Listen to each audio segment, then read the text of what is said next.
Happy New Year. Happy 2026. We are here with a very special guest, somebody in Edmonton that needs zero introduction, completely zero, because he is known for sleeping outside in the cold in minus 50, for working, for talking to everybody who has food to donate, helping people who don't have food, helping people who are outside. He worries a lot about the homeless, more than even the people who have the power to do that. And ladies and gentlemen, we have Daniel, popularly known as Can-Man Dan. Well, it's nice to be here, Franklin. Thanks for coming. I'm so excited. I love this new space, and it's an honor to be here, so thank you. Talking about ArtSphere, you are welcome to ArtSphere. This is Voices of Impact, where we talk about people making impact in the community, voices that are impactful in Edmonton and beyond. And Daniel has been doing a lot of that work. As you can see around here, ArtSphere, we have an event rental space, we have commercial kitchen, we have cafe, we have the new generation content creator and podcast room, and many stuff. So let's get right to it.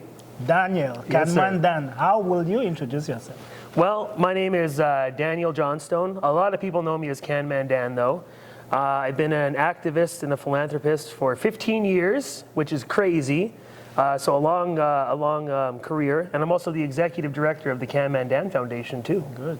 So talking about Can-Man Dan, how did that name came from? Somebody was like, what name is that? Yeah, well, because when I first started my career, I would go door to door around my neighborhood collecting bags full of food for the food bank or soup kitchens or homeless shelters.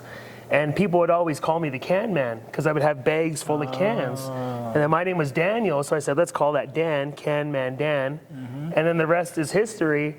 And I thought it was so cute and I loved it until I hit about 30, 32. 35, and then I started to hate the name because no one remembers it. They're like Dan Man Can or something like this, and but you know what? It's stuck all these years, so I'm just going to own it. So fine, I'll call it the right way, Can-Man Dan. That's neat. So what organization are you representing, and what does your organization do? Yes, so I represent the Can-Man Dan Foundation. I'm the executive director. We've been in operation since about 2018, I believe. So we have quite a storied history here. We did a lot of work during COVID. We've done a lot of work with the homeless this year as well. And it's just been, every year we seem to get a little bit larger and help a little bit more people. So it's been one heck of a ride. Good, beautiful, good work. 2025 just passed, and you've been so active in 2025, still going strong, even stronger in 2026. Let's talk a bit about some of the stuff that you guys did in 2025. Yes, so it was a busy year, not only for me as an activist, for my foundation as well. We had a big campaign for the homeless called Time for a Change campaign, because I've been working directly with the homeless for a few years now. And the conditions they live in are terrible. They're awful. And we see a lot of crazy things, a lot of amputations, deaths, burns from tents lighting up and stuff. So I just seen all these different things, and I said, there needs to be a change. There needs to be a change. So I started going to city councilors, MPs, MLAs, anyone that I could find, just to get my voice heard, because they hold all the power, they hold all the change-making authority. And I wanted to get them involved and said, this is a symbol of what the times are right now, and also this is a symbol of leadership as well too.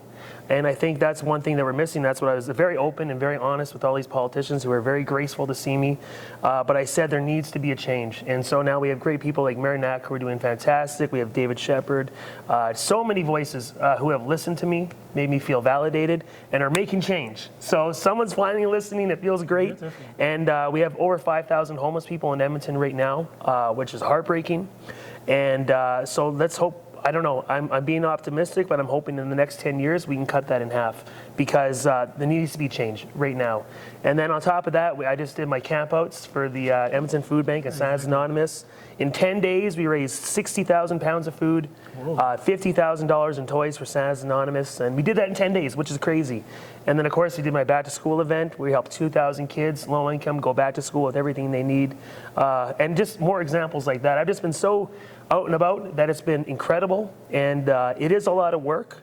It doesn't pay that great, but man, it keeps me so humble, and it keeps me just driven to continue on going, because there's no shortage of people to help. So I see that a pet in minus 30 in winter gets more attention than a homeless person. But Daniel doesn't pass by without getting worried about people out there in the cold in winter. Yeah. Why most other people don't seem to care as much as you do. Why are you so passionate about homeless people and the underprivileged and the needy in our society? Why is that so much a burden to you? Well, actually, conscience? actually, not a lot of people know this, so this is kind of an exclusive for you guys here. My family dealt with homelessness, so there's been periods of our life where we had no home. My father abandoned us at an early age, so not only were we grew up in poverty, but we actually dealt with homelessness, and I'll never forget that as a child, because it's scary when we're walking the streets and we don't know where we're going to lay our head down. And thankfully, we had governments who would help us back then and stuff, get us through it. But also, with my current work with the homeless people, I get to know them. You meet these people, you learn their names, you learn their backstories, and then you find out, oh, now their fingers are amputated, or now they're dead. And it's just like, there's a personal aspect. If I didn't know these people, maybe I wouldn't be so fired up. But the fact that I meet them and talk to them and shake their hands, it hurts and it stings a little bit, right? And you realize how awesome they are and how good they are. Because a lot of these homeless people have such a bad reputation. Unwarranted, in my opinion, because some of these are the sweetest people who have backgrounds just like you and I, who have fallen on hard times. And it could be seniors, it could be single parents, it could be anybody, right? So I don't know, man. I just do what I can to help our homeless community, because not only have I experienced it and it traumatized me, but again, I just meet the people, and to me they're beautiful. And I hate when things happen to people I know and love. And talking about that, most people might be very close to homelessness than they think, right? It might just be loss of a job or loss of income, and anybody can land there. Yep, exactly. Because, like I said, 5,000 homeless in Edmonton right now. You go to the shelter that I work out of, which is called the Refuge Mission Hall. Great shelter. We help hundreds a night, every people. We see seniors. We see kids going through there.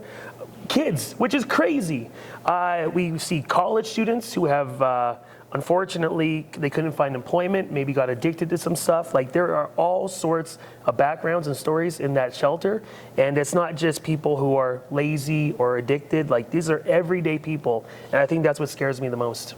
So, before you talk about thank you all the people who've supported you and your organization throughout 2025, how can people listening help? What can people do to help? Because as you just explained, anybody can be in that situation. Right. Nobody is born destined, or nobody is born wanting to be homeless. It's just a situation that they can't control, right? Well, there's several ways you can help. Number one, go out and write a letter to a politician, schedule a meeting with the politician, keep telling them that this is not okay.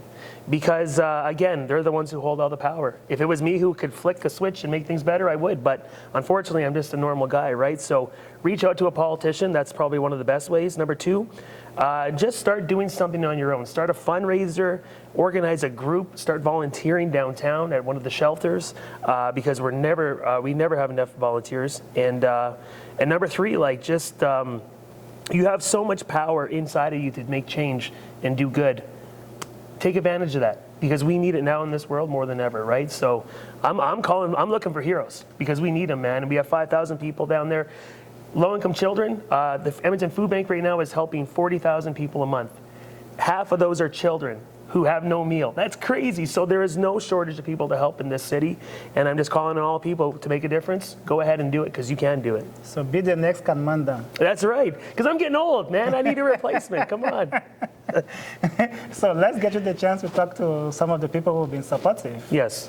So who you want to thank, or you want to encourage? You know, I have a lot of support from the local community, places like Belmont Sobeys, Southbrook Sobeys, Toys R Us Canada. Oh man, the list goes on and on. I should have thought about some names before I came on here, but seriously, and a lot of my support comes from the everyday person as well. We get no government grants, we get no support from any body of government, so a lot of the people who support me are the grassroots giver. They're the people who live in the city, people who have known me for 15 years, the businesses, and all my support is local. So if you ever supported me, thank you, because man, you guys are heroes too, in my opinion. Well, Edmonton has wonderful people, and I'm happy that you are really getting the good side of that niceness of Edmonton. Yeah. Oh, no Bowl RV, that's another one. Okay. Shadified, because the back to school thing, the Edmonton's Food Bank. There's so many partners that I can list. Keep going. Because people are doing good work to help people in minus 50. Pipsy is a great one. And again, I don't know, I'm just blanking here. But if I think of some more, I'll let you know. Yeah, just jump in with them. Because if people are helping people out there, 5,000 people. Yeah. in a city of about 1 million people, that's a lot of people. Yeah, no, in the richest countries in the world, we shouldn't be having this situation. Well, you would think not. You think it'd be a lot different. You think we'd be innovating and solving problems around the world. Instead, poverty's getting worse and worse and worse as time goes by, and it's just like, what are we doing, right? So you're in ArtSphere. ArtSphere is the most innovative art space in Edmonton with lots of creative stuff. So you are you're artistic, you do painting, and it's time to show us some art. Sure. This is the segment where we bring the artist and the guest. Because remember, I do abstract art, right? So I don't know if a lot of people are going to necessarily get, oh, was that supposed to come off? Sorry. That's okay, we'll put it back. Sorry about that. There we go. Yeah. It's live TV, stuff happens, right? It's a magnet, so your magnets at the back. Oh, there we go. Yep. Okay, so we have the program. Let's escape out of that. Is it touchscreen? Yes, it is. This one, yes, exactly. So here we go. We got Canadian flag. So what I like to do when I'm painting, because actually my mother-in-law is a painter by trade, fariart.com. She does great work. So she's been teaching me a lot of this stuff. And normally when I go out and paint, it's nature, things that are easy to draw because I'm just very beginner. But I like to do like a lot of like, I don't know, weird stuff. So like maybe you would see something like that. Maybe we'd add some lines here. And look at this, ArtSphere, I love it. That actually looks maybe not great. Hold on, there we go. And then you can clear it, hold on. So again, a big part of what I do is just random. So sometimes I draw random shapes, and at the end of the day, they just kind of come together, right? So that's artistic, so you're good. Oh, well, thanks. And again, I wouldn't consider myself an artist, but for all intents and purposes of this show, yeah, now the artist in you. That's what ArtSphere is about. Yeah, and look, see, look, something like that, you just press random buttons, but that looks cool to me.